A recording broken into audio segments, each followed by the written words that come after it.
Thank you very much, Madam Speaker. Madam Speaker, the issue is related. First, the leader of opposition has addressed the issue of brutality. After a by-election, the Honorable Mike Mawanda was declared a winner like today. The following day, he was sworn in. Madam Speaker, as the head of this institution, can you get us to know when the Honorable Nalukola will be sworn in? The Honorable Mawanda was sworn in 24 hours. He was here. Honorable members. Then second, if you allow, Madam Speaker, and you answer. Let me answer that one first. Let me answer that first. When a member wins, I wait for a gazette. When I get a gazette, that's when I swear in a member. So I'm waiting for a gazette. I need to hear from Electoral Commission before I do a gazette. And the last times we were sitting, Honorable Speaker, we kept bringing critical matters to this House.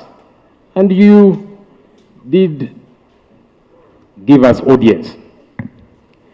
We kept raising the matter of the brutality that was occasioned in the Kawempe North by-election. Government kept giving us commitments. I remember the Honorable David Mohozi was here. He gave a response expressing dismay about some of the happenings, beating up of people, journalists, and he promised to investigate and get back to the House. Honorable David Bahati, in the same vein, rose up and said this is wrong. And on behalf of government, he said he's going to follow up. He even said he will visit one journalist who had been brutalized, the one Miracle Ibra. He said government will even take care of the medical bill. And he said he would get back to us. And you, Right Honourable Speaker, tasked government to follow up and get back to the House. Honourable Speaker, the situation only got worse. It's as if the matters that we raised here and the task you gave them was taken for granted. The situation got a lot more precarious. Honorable Speaker, after our candidate in that race, the one Elect Nalukola, was assaulted, our supporters were brutalized, several leaders were brutalized, including on election day. In fact, Honorable Speaker, some of your members here were badly brutalized, still nursing injuries. Journalists were not spared either. They were badly beaten. Others were abducted and taken in drones, only to be dumped later with injuries. Honorable Speaker, can government provide an explanation to this House? Who was responsible for this brutality? We want to know. Because we raised these matters here, the government officials who spoke, they expressed concern and dismay over these particular matters. Can we know who commandeered this? Who commandeered the brutalizing of leaders, citizens, a candidate in a race, journalists, who are simply doing their job? Who is responsible for this? I saw, Right Honourable Speaker, the Prime Minister, Honourable Robin Anabanja, Honourable Minsa Kabanda, Honourable Balam, make some remarks out there and say, we as the opposition were responsible. They even made remarks to the effect that we did these things to ourselves, we hurt ourselves, we hurt the journalists and beat them up and so on and so forth. Some ridiculous statements. But it would be important that government, I don't know if that's the position of government, maybe they need to tell us that the statements we had made by the Prime Minister, made by Honourable Mr. Kabanda and Honourable Balam, is that the position of government? That we are the ones who did these things? Thank you. Can we know, Right Honourable Speaker? And finally, Right Honourable Speaker, even though those were abducted and later returned, beaten up, the abductions are still on.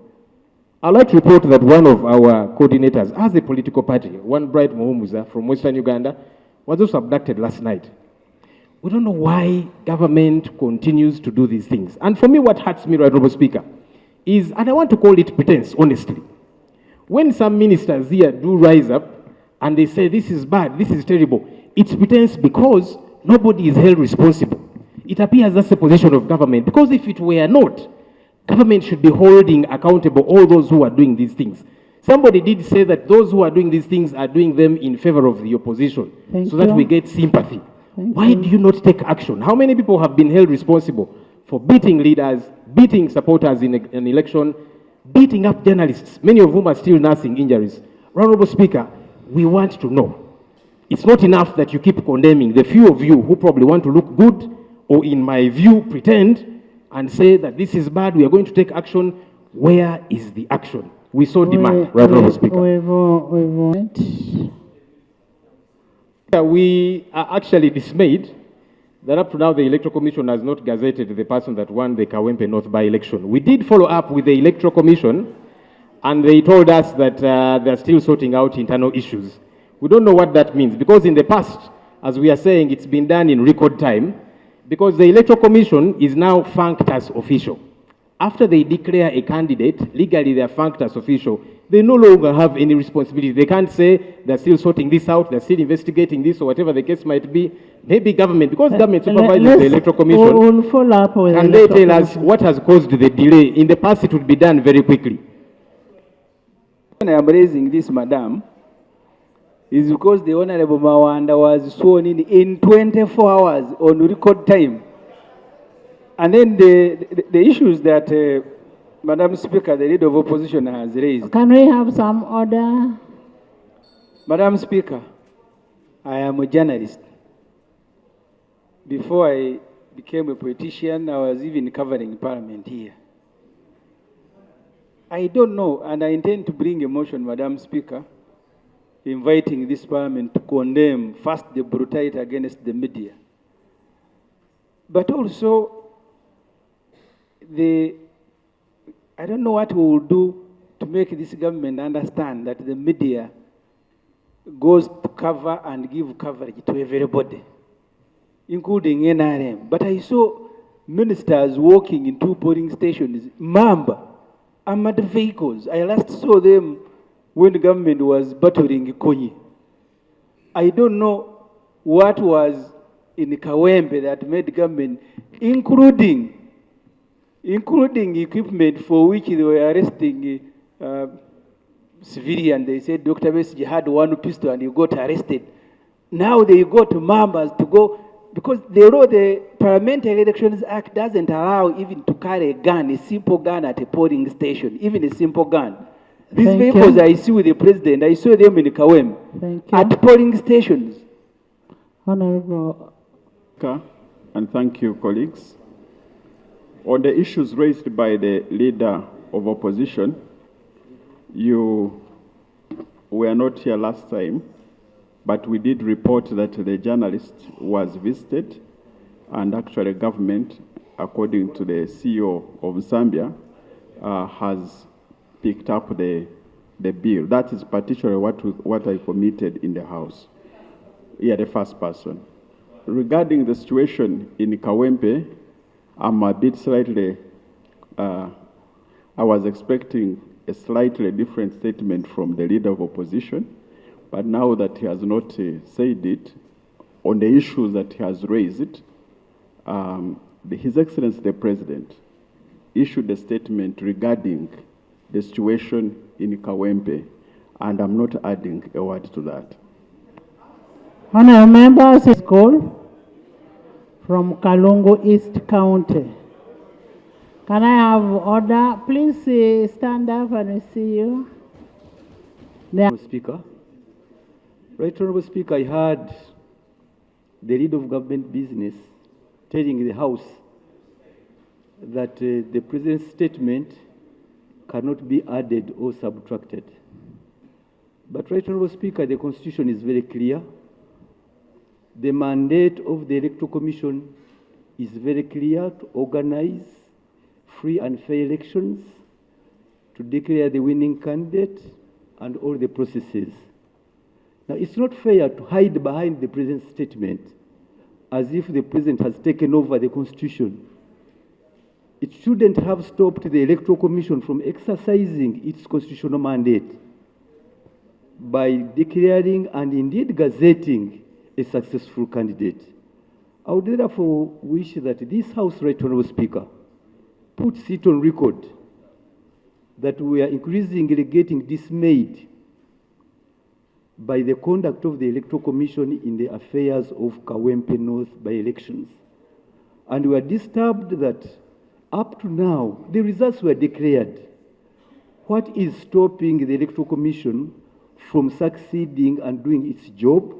Then whoever is aggrieved, there is the legal redress in this country. Madam Speaker, you've been vetting justices of this country.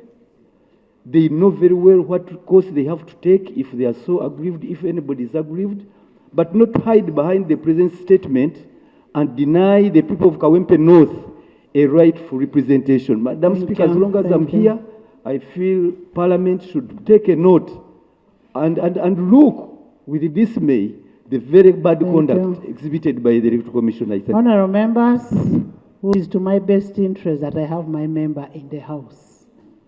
It is to my best interest because I want my member in the House. I want the constituents to be represented. So we'll wait for the Gazette, and when we receive the Gazette, we'll swear in the member. So, Attorney General, you'll need to make a follow-up on that, on what is being raised. I've seen David updating you. Next item.